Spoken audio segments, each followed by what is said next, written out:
Hello guys, magandang araw po. Araw naman ng Sabado. Nandito tayo sa church at tayo po ay magsisimba ulit sa ating Panginoon. This is for today's video guys, ang ating vlog. Nasa church tayo. Makikinig tayo ng mga salita ng ating Panginoon. So sige po, sama lang po kayo sa amin at para maintindihan nyo po at malaman nyo ang katotohanan sa mga balita ng ating Panginoon. Sige po, see you po mamaya.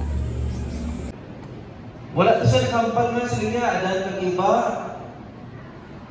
dapat nga may pag-alawin ang konsekwensya sa lakon ng mo.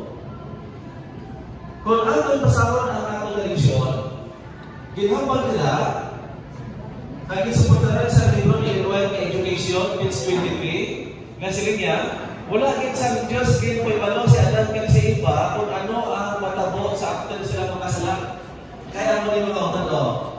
Kung ginsay-say na daan sa angel nga si Adan kag si Eva makasala, wala to, hindi siya pwede gamitin ng tawag na frame. Hindi na talaga yung mga i-question sila nila ng Satan ang ipahiral sa ito sa langit ng program nga kung magtugas ng tao, ipahiral, ipanginibabaw ang ginatawag ng freedom. Kaya? Sige mga mga anong mamuotod sa question na ron?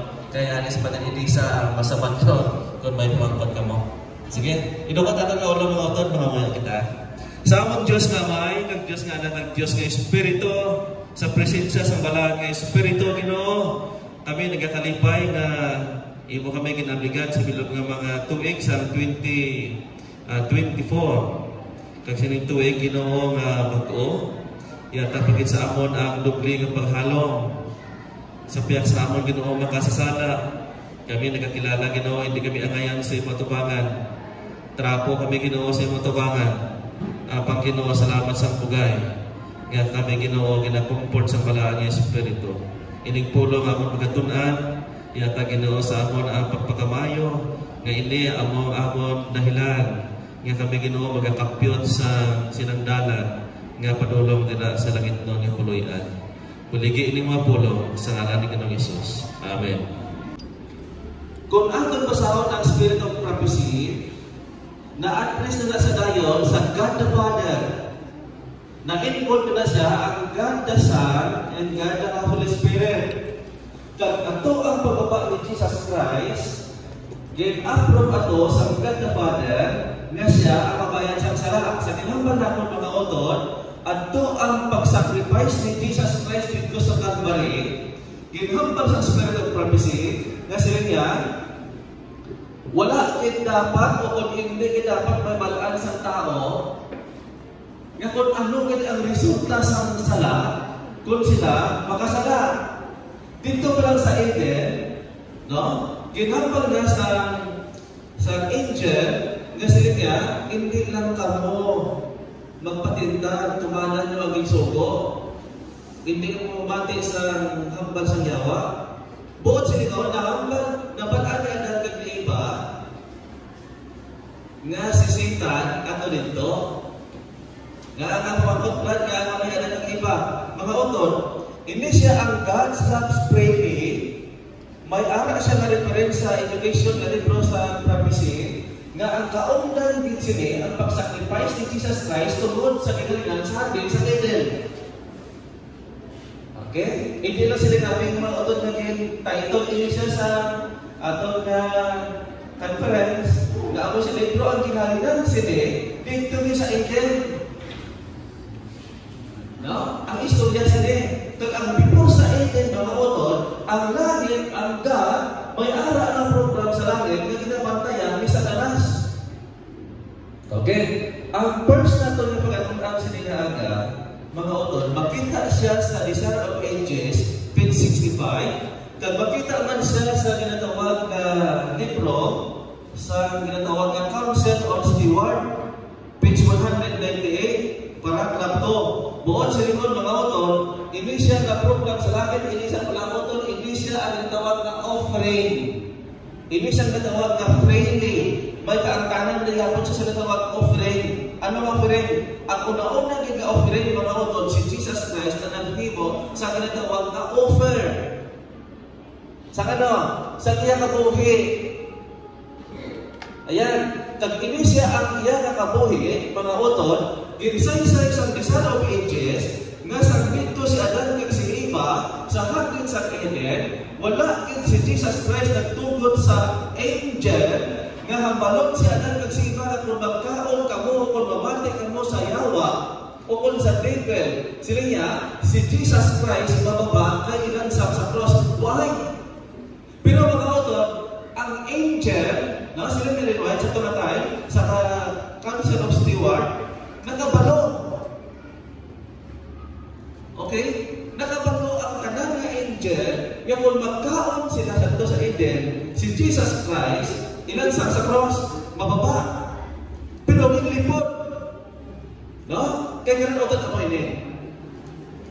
Kaya kung ginambal sa angel, na kung pamatian nyo ang tingog sa liver, kag makasalat mo sa gindilian, sila niya, kung ihambal sa angel nga, kung magkaon ka mo, magpati ka mo sa liver, ang Diyos na gina-worship sa tanan nga universo, sa tanan nga angel, kag ang gina-worship mo nga nagtuga sa inyo, sila niya, ilansang sa cross. Mga utod, hindi matuman ang prophecy. Yan. Dito pa lang sa langit, mga utod, kung bagat bahid na, kay masisitan, masilit tayo naging, wala sila ni Adan kag ni Eva na kaon, wala sa namati sa akong tingog, kaginlapas nila ang natawag na free will, kaginlapas nila ang natawag na freedom, tungod kay wala pa ang konsekwensya sa lahat, inambal nyo na eh. So, hindi na karoon ang pagpili. Tama? Basta kung sige lang pa ako, wala mo na intindihan. Namangkat ko pala yan. Hindi ko pa ako doon ka mo. So, dito ko, kinumangkot ko. Ako na yung mautod. Lantawan mo nila. Kung makita nila yung wala na yung sitwasyon. Are, balikan na lang ito na. Dito sa Eden, sa paghamtang sa kay Jesus Christ, sa kay Adan ni Eva, ang Diyos kita nagpahamtang dito sila sa Eden. Sa kinatulong ni Adan kag ni Eve, ang tahong nga hardin, wala ini siya in-present sa kay Adan kay Eva, nga ang nagtuga sa ila, malansang sa cross, kung sila mabatit sa liber. Ang ginhamba lang sila sa angel na hindi mamati sa liver. Ginbunggan ina siya mga utod, bangon kay perti kaalam sa Diyos na dapat perfect. Nga hindi gusto ang Diyos na balikan ni Satan, nga masilin nga wala sila nagkaon, wala sila namati sa aton. Ang Diyos hindi transparent, wala na exercise ang freedom. Kanukon sa ginbaba sa God the Father, ang lahi nga ang tao tugahon kag ipairal ang freedom of choice. So wala na exercise ang freedom nga kay ginhambal man ninyo nga kung magkaon sila, kung mamati sila sa akon, sila niya malansang si Jesus Christ. Buod sila ng mga utod, inigintago ini sa ila para nga ma-exercise din sa tao ang ginatawag freedom. Diba? Atan na? Okay, sige. Mamangkot na ko. Busi ba na ibig sa daw masapatid niya? Mga utan ni. Ano bang utan ni? Nga ang kinauligdan pa yan sa Diyos o kung sa balahan ng Espiritu, si Satanas, nga hindi makahirin sa natawag na freedom.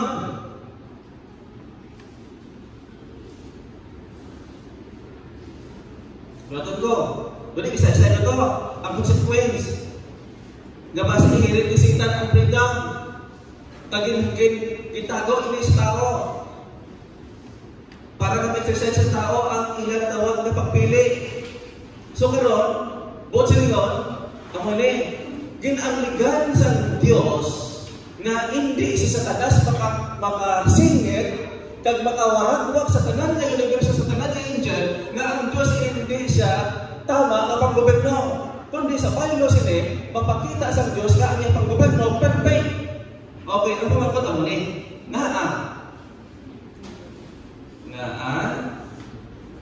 Ginamligan ini sa Dios nga si Satanas hindi makahirit sini.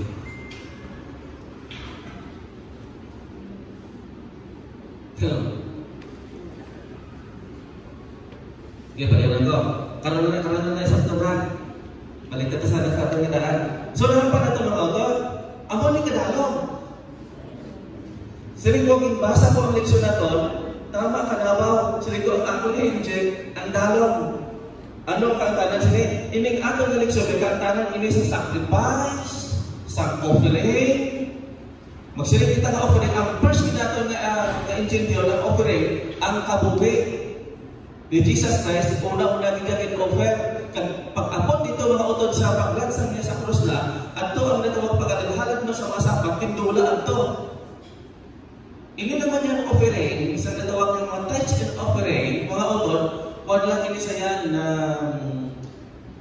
loyalty. No? Wala ini sa yan, kung pag-apaaman na lang niya sa atong pagkaladan. Pero sa totoo lang mga utod, no? Diretso tayo istorya. Ining tithes and offering, ining pangmarta na yan ha, may kantaan na rin. May alay mabasa na rin karoon. Ining tithes and offering, wala diriya nabasa sa prophecy na ginbase sa Diyos ang imo judgment sa padulungan sa lalit ng impierno, ginbase diri sa pangmarta ay. Wala diri nabasa diri sa lingan. Kung hindi ka bangat sa offering at tithes, hindi ka bumuluwas, why? Kaya nga sa dito, ano lang ini saya, loyalty pa ang mata ini siya dahil ikaw nagalagdaw sa pagka-honest. No? Pero mga utod, wala ko sa minabasa sa prophecy nga ginbase sa Diyos ang paghukom sa tao sa tithes and offering. Why? Amo na ganing kalaroon ta. Amo na ganing pagtakop din sa kaluwasan. No? Ato tandaan, pagtakop din sa kaluwasan mga utod, bago i-implementa ang natawag international sandilo. Universal sandilo. Bago i-implement, matakot ang kaluwasan sila sa last day event. No?